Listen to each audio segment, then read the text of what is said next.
Hey guys, so how many of you use PhonePe? You don't have any people to convert only. It's about just less than 50%. Sorry? How many of you use PhonePe, UPI Lite on PhonePe? See, now you have work to do. So, you know, in the introduction she said the quip often is how many licenses does PhonePe have? Like how we add, you know, tomato, coriander to cart on Zepto or Swiggy. You add licenses to cart. So how many do you have now? Way less than you'd imagine. So we don't have any financial manufacturing product licenses. Are you applying for one? No.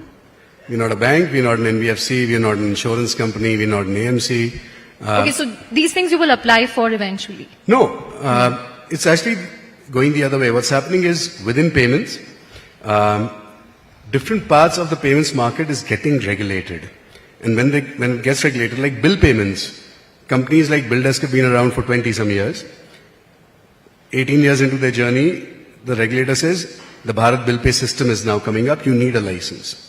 20 years into their journey, they say you need a payment aggregator license. So some of those licenses, we were in the business before it got regulated. Right. So we have a payment aggregator license, or in principle, we have a bill payment license, OU license, but we are a distributor. We have a wallet PPI license. So just like that, in insurance, now you need a license if you want to work with more than 3 insurers as a distributor. So it's called insurance broking license, stock broking license, mutual fund AMFI. So these are all in the nature of distribution. Let me dispel that myth. We don't go around collecting toys like that. If it's in the nature of what we do, we have People are envious of you, Sameer. I'm not. I'd love to meet people who think having a battery of licenses and 60 odd audits a year is fun. Right. Sameer, if I look at how PhonePe has evolved, right? I mean, you have a 50% share in UPI payments today, but that's not the only thing you're doing. You now are a house of apps. So you have PhonePe, which has, you know, payments, bill payments, UPI, insurance, gold, and so on. Then you have Share Market, which is your entry into stock broking, and then you have PinCode, where you are doing things on ONDC, which is your commerce play. I mean, did you ever think about, you know, should I have everything on the same app, like a super app, like the way it is in China or Southeast Asia? How will PhonePe evolve? Will we see maybe 1 or 2 more apps in the, you know, coming years? Are you envisioning this as a house of apps? So we discussed, and very early on, we decided that we're not going to try and build a super app. I think this idea of a super app, a lot of discussion around that in 2019, 2021. The only super app that I've seen globally that really works is WeChat. But their origins were different. They started with micropayments and gaming and chat, and everything else kind of got built around that. I don't think India will mirror that at all. I think in India, people want different apps for each category in their life. I think that we compartmentalize. So if it's food tech today, it's largely a Swiggy and a Zomato. If it's cabs, it'll be an Ola and an Uber and a Namayatri and so on. So I think that compartmentalization is pretty natural to us as Indians. So you got to play it on merit. That's one. Second, I just don't think we could, on PhonePe, our primary focus is to make sure we minimize the time it takes for you to make a payment and leave. Right? Every app developer will tell you, I'm trying to build engagement. They want to show you video ads. They want to keep you there as long as possible. They want you to browse. They want you to actually see the merchandising. The average session on PhonePe is about 7 seconds, right? And I'm glad so many people here do use it. We strive to make sure that you open the app, you make the payment you came in for, and you leave. So we're not trying to upsell or cross-sell as a habit. So of all the categories we've entered, there are only 2 that we've kept on PhonePe, which are perfect adjacencies. One is personal loans, which we recently launched. The other was in insurance. Mutual funds, again, it's basically SIPs. The minute we got into IPOs and broking and stuff, it went to share market. Minute we talked about e-commerce, which is a much deeper engagement. You're searching for product, you're browsing product, you're comparing price. It had to go into a PIN code app. So all of these apps are connected only by one thing, which is the login using PhonePe, because we have tight risk and fraud checks, the KYC properly. That's about the only benefit. Otherwise, if you come to, if you come to the corporate office, all these companies are incubating in different buildings. As of last summer, we restructured the organization. There's a different CEO for each of these companies now. They're separate companies. So instead of thinking of a house of apps, we call ourselves the PhonePe group of companies. Like a conglomerate. Yeah, like a they're modern separate version of a P&Ls. conglomerate. Each of the CEOs and their teams present their AOPs separately to the board. First to Rahul and me, and then to the board. But when you decide to list, it'll be the PhonePe group. It will not be a phone.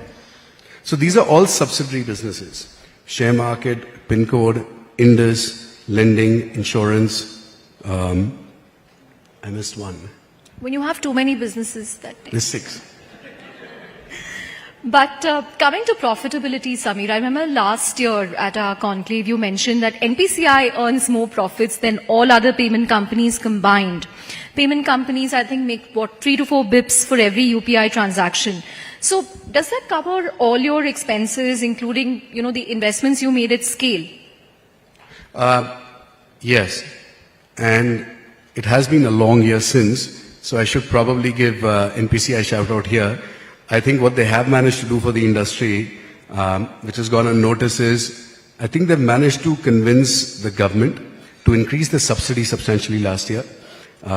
So last year the government's actually paid almost about 4,000 crores, 38 to 4,000 crores in subsidy, which has actually lifted a lot of the payment companies close to profitability or to profitability. So I'm glad you asked that question. At a consolidated level, we are actually close at a console level. All our bets in, we are actually close to profitability. Our audited financials will be released very, very soon, so you'll know. I'm not going to burst my IR team's bubble, I promise them, but we're not far. So FY24 numbers are not yet out, right? Our numbers are audited approved by our board. We will publish them soon. So when those numbers come out, you will be profitable at a? Nearly profitable at a consolidated level.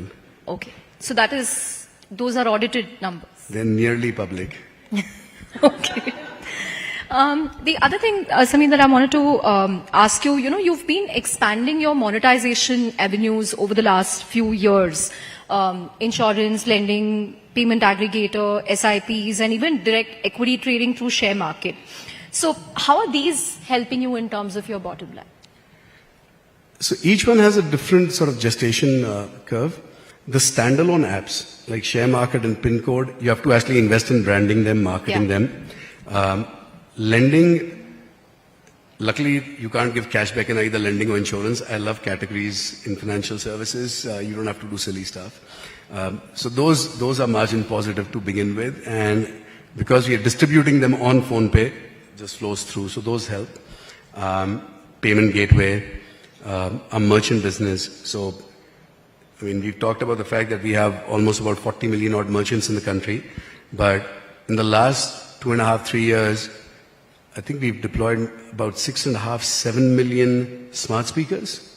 We entered the EDC market last year, so we started actually licensing or leasing the POS devices for cards. So there's a lot happening in the ecosystem. There's a lot of value-added services where we're able to charge. So the monetization focus is well and truly on for the last several years now. Right. This year has also been a tough year in terms of regulation. If you look at, what happened with RBI and Paytm Payments Bank, even today, the one thing that fintechs fear is, some circular from RBI that can throw them off balance. And in your case, I think you will have to answer to RBI, SEBI, and IRDAI, right? Because you have an insurance broking license as well. So how are you kind of managing all these different regulators? Happy to report, we just got our insurance broking license renewed, so that's a multi-year renewal. Every time we get something renewed or extended, I get happy. I think the way to look at this is, if you've chosen to be in a financial service sector, you should go in assuming that regulation is either already there or it is going to follow. I think the fool's paradise is hoping that the regulator will never come into your sector. If that's what you think is going to happen with you, it means your sector is never relevant enough. Wow. You're talking about people's money. If nobody is regulating what you do, nobody cares about what you do. So we assume any part. I will not be surprised. I think the only thing remaining in payments that's not regulated today after all these years, I think, is the UPI TPAP. That's about the only one that's not directly regulated. In the last couple of years, everything's got regulated. There's been a flurry of activity. I think people assume it's because of what went down in Feb-March. But there was just a backlog of things that needed to get formalized, right?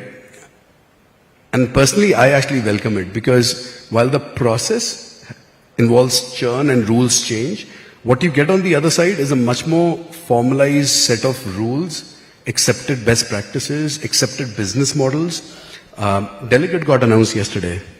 How many of us want to have our kids or our parents or our staff be able to go scan any QR code, but we control the payment? Right. It's been lingering for a while. And now that the regulator said, yes, we agree with this model, India very, very soon will be the first market where you're saying, by regulation, I am allowing you to delegate your payment activity to somebody else. It's phenomenal. So I think they're not getting enough credit for having allowed hypergrowth to continue this long while keeping the markets protected. I can't think of another market where there's that much innovation. China comes close to mind. In the US, there's been no innovation on payments for God knows how many years. And in China, you have issues on governance that come later. Here, the governance is happening in lockstep. It's fine. Right.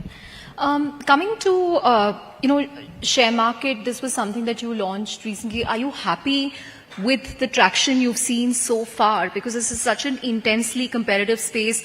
We had Lalit Keshri of Grow in the Morning, and, they overtook Zerodha, I think, a month ago, huge milestone. And this is also a space, where there is this paradox. On the one hand, you're seeing a lot of retail participation. On the other hand, people are uncomfortable with that level of, retail participation. We've heard SEBI, government, everyone talk about the heightened F&O activity. How do you see this panning out for you? See, banks are complaining that the deposits are down.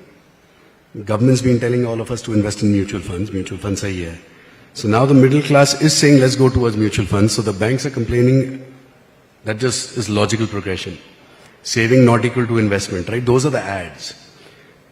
Now, if you get to the mutual funds and the SIPs, you start understanding, okay, if I have a portfolio, that might actually make more money. But then somebody comes along and says, here's a Nifty index. But you can trade on it on a weekly basis. So, listen. The minister's here. Yeah. Hello. You were talking about tax. Yeah, so I was saying that if SIPs become popular, FDs will become less popular. And similarly, if F&O trading, or particularly, let's not even say F&O or intraday, this is people trading on indexes mostly. And indexes are being offered by the exchanges. So, I, for one, as a broker, will not pass judgment on where people should invest their money, as long as these are all legal forms of investment, point number one. Now, taking a macro view, and where I think the FM and others were coming in from, I think there is a stability concern where new to capital market investors start trading in instruments that they don't understand the underlying risk of. I think there is a genuine concern on that side. It's legal activity, but it's risky activity. And I think it needs to be tempered some. I also believe it needs to be tempered some. You also think it needs to be tempered? No question in my mind. And the reason I can say that is now we actually play in that market. And to answer your question, when PhonePe launched, within 2 months we had demonetization, and I saw a rocket ship. Share market launched last year. Earlier this year we started marketing it. I'm not seeing a rocket ship. I'm seeing an Elon rocket ship that's going to Mars right now. We are compounding on a weekly basis. I I asked my team if I can share some numbers before I came in, since you always ask me for something. So here's a data point. We were doing less than 20,000 orders before launching F&O. As recently as April, we are doing over 600,000 orders a day. Wow. That's 30x compounding. So where is all this money coming from? Is it smaller cities, top No. metros? Is there a pattern that you see? From all over. It's coming from all over. SIP money is also coming from all over, but F&O money is also coming from all over. See, most of this money, people think that people are sitting there and trading on individual stocks. They're not. They are squaring off positions on these indexes, the index funds. So they are assuming somebody smarter than them is deciding where to put money every week. They're just saying, I'm along for the ride. And I'm seeing that volume compound at a very, very fast pace. So do I love it as a business? Yes. Do I think it's sustainable? I don't think so in the current model. Right.